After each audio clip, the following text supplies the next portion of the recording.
anyways, let's talk about some professional wrestling, man. You know. All right. You got a lot of.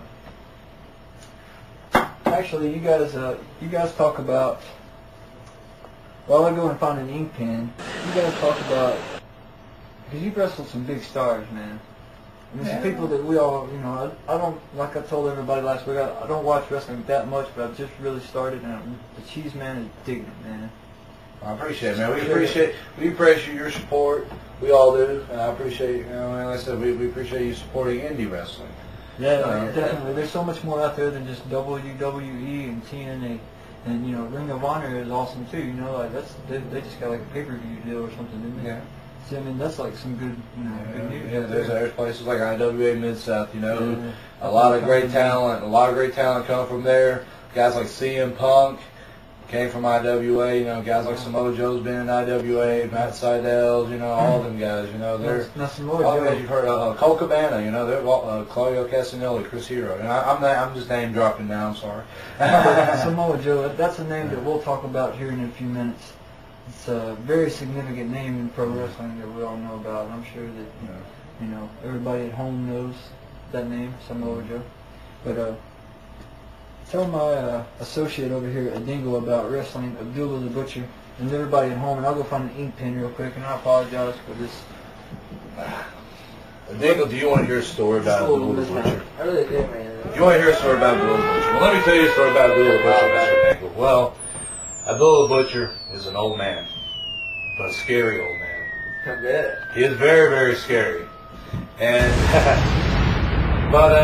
hey, I beat him up until he broke a ball and started stabbing me in the head. Oh. Over and over. Hurt, man.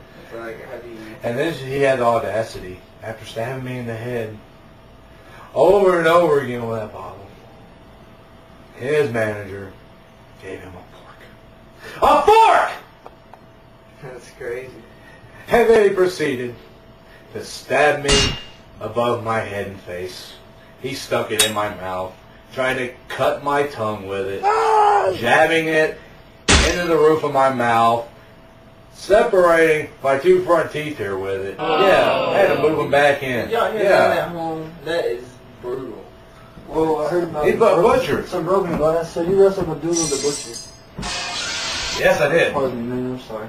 I only got an ink pen. Sorry about that. It's my troll pen, but it's having some problems with the ink. I might have to start dipping with it. But I got my pen here, you know. I just gotta have the pen to click with. But, so you wrestled Abdullah the Butcher. Yeah. So that dude's like been around. He wrestled with Cactus Jack, didn't he, back in the day?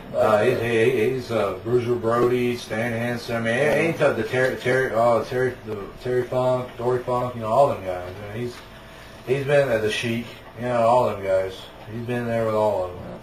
So you've also he was also, for y'all who don't know, the Halloween Havoc match where he was electrified in the cage. Yeah, I remember we seen that one time, and who pushed him in there like. I forget what it was, but it was an electric chair in the middle of the ring. What was the name of that picture? Halloween Havoc. It was Halloween Havoc. You get electrocuted. Yeah, it was like. Yes. That when you got to like actually, I mean, so you pretty much you did not lose to Abdullah the Butcher. Well, I didn't win either, but but you walked out on your feet. Went to a no contest. No, I understand you was pretty bloody. Oh yeah, I was pretty rough. It was pretty rough. It's like what we try to tell everybody, man. It's not rough. Screw everybody. It's rough, I mean. It's pretty rough. Screw everybody that's skeptical on pro wrestling, man. You want to talk about hardcore and straight up real pro wrestling? You look at Insane Man. No, you know what I'm saying? They're not real pro wrestling. I mean, I'm not the world's greatest wrestler. Let's just get that out there. I'm not saying. I mean, who will ever know who the greatest is? You know, but you're definitely. Really lost one. How many years have you been in the pro wrestling business? I'm still relatively new. I've only been in it going on 4 years now. 4 years. Yeah. That's not very long. I mean, it is, but it's not. You know. Like in retrospect, when you look back on it, do you think, "Wow, that went by fast," or do you just think? It has. Well, you know, especially these last couple of years. I mean, the first part of it was kind of slow going, but then I started getting contacts with people and impressing the right people. Yeah. That's impressing the right people with my matches and getting work at other shows and now it's just starting to get good now and we're very looking forward to it. You know what I heard? I heard that you've been on 14 different DVDs. 14 DVDs in 4 years. That's no, you know what? 14. Incredible. 14 Yeah. Actually, it's more like my last 2 years I've been doing DVDs. Yeah, for the first two I didn't. Wow, so that's like. But believe me, there's a lot. But yeah, but there's a lot more guys that has a lot more. But but I've got my.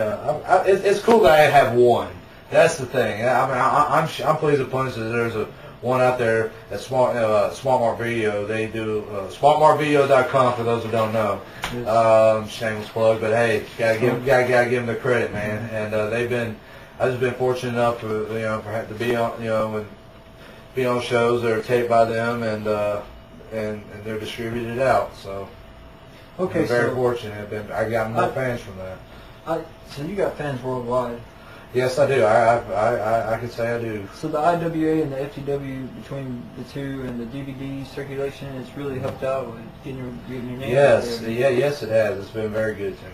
So, I've been very fortunate. So IWA Deep South, south of the border, that happened in Pill City, Alabama? Yeah! May 27th? May 5th. Yeah, Cinco de Mayo. 27th, isn't that even 27th? Yeah, that's What am I thinking? Yeah, that's a couple 10 days from now. So you wrestled Cabana Man Dan. Yes, Cabana Man Dan, sure did. All right. Well, how did that go, man? I felt I won. That's the only match. Beat him up pretty good. Tough, very tough. I mean, he's short. He's not as big as I am. He's not as big as I am, but he's quick and he brought it to me and I just had to hit him with the Craig T. Nelson driver, and that sounds bad. Yeah, but any move named after Coach, it's got to be rough. Could you demonstrate it on a dingle and just pick them up and show that everybody at home how you would do the move or would that be? Is your body? Are you in shape for it? I mean, I'm fine. Are you banged up from any matches or anything? Oh man, I'm good at it, man. I'm always feeling. What do you think, ladies and gentlemen? You think we should get Insane Lane to pick the dingle up and his finisher move? Awesome. This will be interesting. All right. Okay. Just remember the let's not forget the biggest fan in the world right here. Yeah, the lighting is. All right. Basically, lighting is as basic as it gets. Okay. All right. Let's see. How am I going to get you? Hey, just remember the lighting back there. Oh my God. Yeah. Oh, you okay? Are you okay, Dingle? Yeah, it's scary. All right, okay. I'm not going to go any further because you could really get hurt. So I get them up like this, and I'll just I'll hook their arm like this, and then I'll just kind of drop them on their head. I'll drop them on their head. That's so low, man. That is scary, man. Did you fart? I almost wet my pants. I gotta go take a pee. I think we're gonna go to the restroom.